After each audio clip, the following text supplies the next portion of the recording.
Olá pessoal, tudo bom? Vamos fazer aqui mais um exemplo de cálculo de potencial. Vou apresentar para vocês alguns exemplos básicos que nós podemos encontrar nos livros que nós estamos adotando no curso, de exemplo de cálculo de potenciais. Então, vou fazer aqui, a mostrar para vocês, fazer uma discussão de como que nós podemos fazer esse cálculo de potencial a partir de certos problemas físicos, né? Então, o primeiro deles, a gente vai tratar justamente no caso de um anel isolante uniformemente carregado, né?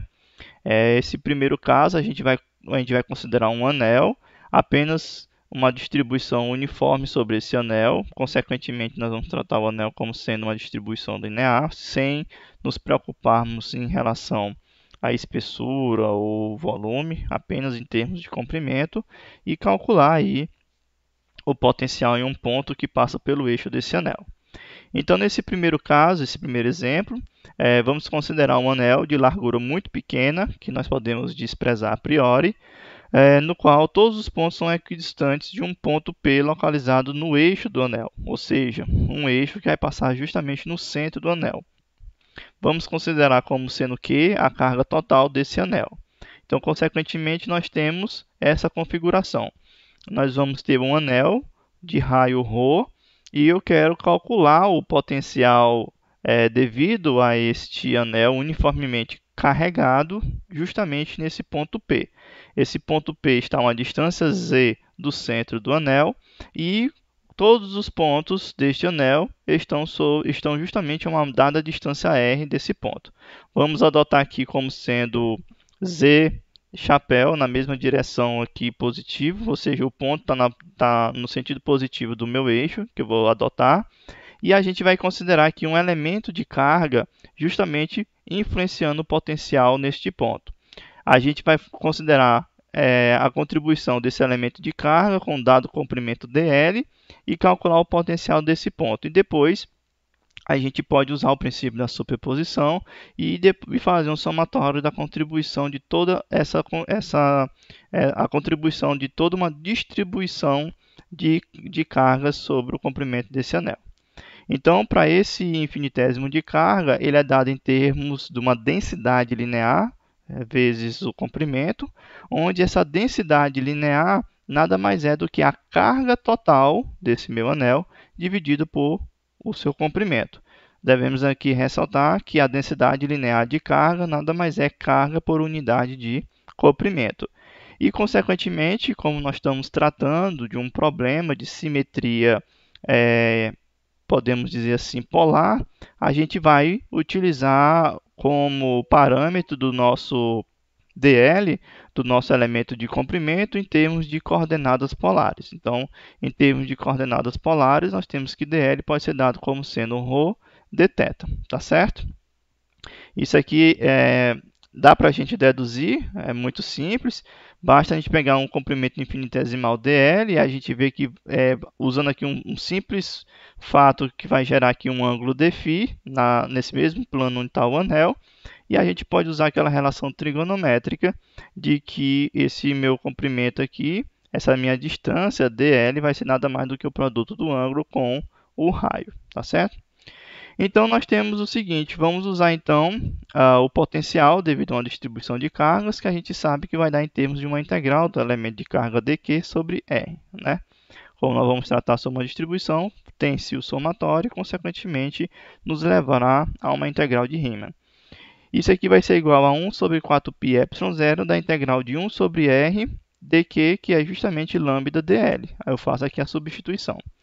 Com isso, eu tenho que o meu parâmetro lambda vai ser dado justamente pela carga total desse anel dividido por 2πρ. Então, a gente pode olhar pela figura, né? Se nós olharmos aqui a figura, nós podemos fazer aqui uma relação trigonométrica em relação desse triângulo retângulo. Ou seja, r ao quadrado vai ser igual a ρ ao quadrado, r ao quadrado vai ser igual a ρ ao quadrado mais z ao quadrado. E isso daí vai nos levar a essa relação, onde eu tenho que R2 vai ser igual a ρ ao quadrado mais z ao quadrado, que consequentemente pode ser escrito em termos de raiz quadrada de ρ ao quadrado mais z ao quadrado, né?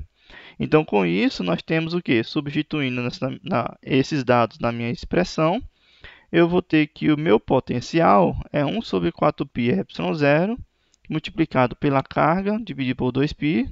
Tudo que nós temos aqui são constantes, então sai da minha integração. Da integral de 0 a 2π, de 1 sobre r multiplicado de 1 sobre ρ dθ, onde eu estou usando justamente dl, aquela nossa notação, em termos de coordenadas polares, né? dl vai ser igual a ρ dθ. Esses dois termos eles podem ser cancelados e faço a substituição de r aqui na minha expressão. Com isso, eu vou ter que o meu potencial no meu ponto P, no eixo do anel, vai ser igual a 1 sobre 4πε0 vezes Q sobre 2π da integral de 0 a 2π dθ dividido por ρ ao quadrado mais z ao quadrado elevado a 1 meio. Bem, vocês podem observar que aqui a minha integração é em θ, ou seja, a variação angular. Esse meu denominador não tem nenhuma influência em relação a θ. Então, isso aqui pode ser tirado da minha integração. Então, vai ficar que o potencial em P vai ser 1 sobre 4πε0 vezes Q divididos por 2π multiplicado por 1 sobre ρ ao quadrado mais z ao quadrado, tudo elevado a 1 meio com a integral de 0 a 2π dθ. Essa integral aqui é fácil, vai ser dθ, integral de dθ vai ser θ, e θ variando de 0 a 2π vai ter como resultado apenas 2π.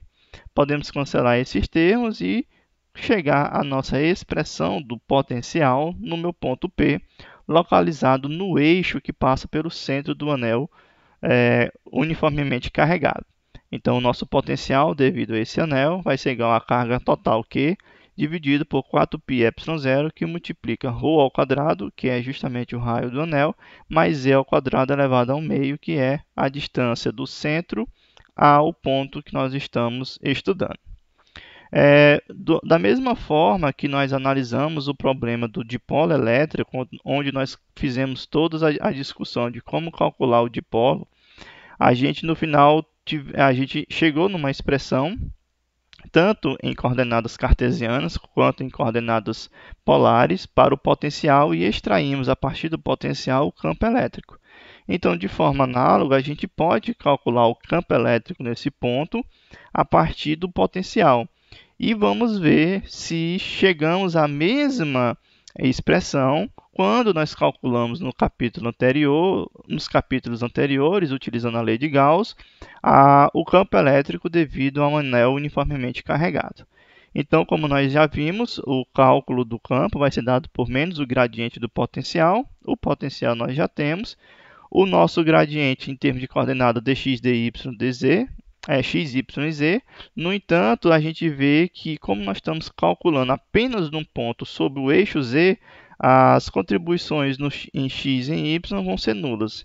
Então, o nosso gradiente pode ser apenas dado como sendo a derivada parcial de v em relação a z na direção de z chapéu. Consequentemente, isso se torna diferenciação total, porque a única variável em relação a isso é em termos de z. E aí a gente vai justamente derivar o nosso potencial em termos da componente z. Isso aqui vai ser igual a menos que 4π multiplicado por ε0 vezes 1 meio, que a gente tira do expoente, de ρ ao quadrado mais z ao quadrado elevado a menos 1 meio, vezes a derivada interna. Neste caso, a gente faz aqui a derivação da regra do quociente, né? Tudo isso dividido por o denominador ao quadrado. Como aqui tinha um fator 1 meio, fica igual a 1 agora. Ajeitando essa nossa expressão, ela vai ser dada por menos Q vezes Z, dividido por 4πε0, que multiplica ρ ao quadrado mais z ao quadrado elevado a 3 meios. Então, nós temos que o campo elétrico, devido a um anel uniformemente carregado, a um ponto z de distância do centro desse anel, ele vai ser dado pela carga dividido por 4πε0 multiplicado por z dividido pela raiz quadrada de ρ ao quadrado mais z ao quadrado. Isso tudo na direção de z chapéu. Ou seja, nós podemos observar pelo nosso resultado do campo elétrico calculado a partir do potencial que ele é o mesmo quando a gente aplica a lei de Coulomb para o campo elétrico lá nos capítulos iniciais do curso. Então, a gente recupera a mesma expressão, a gente consegue chegar na mesma expressão do campo elétrico a partir do potencial. Tá certo? Pois bem, pessoal, pois então, esse primeiro exemplo do anel isolante uniformemente carregado nos traz essas informações que nós já chegamos a esses resultados no começo do curso, tá certo?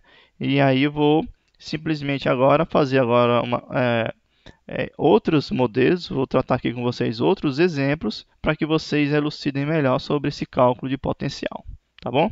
Então, até a próxima, pessoal.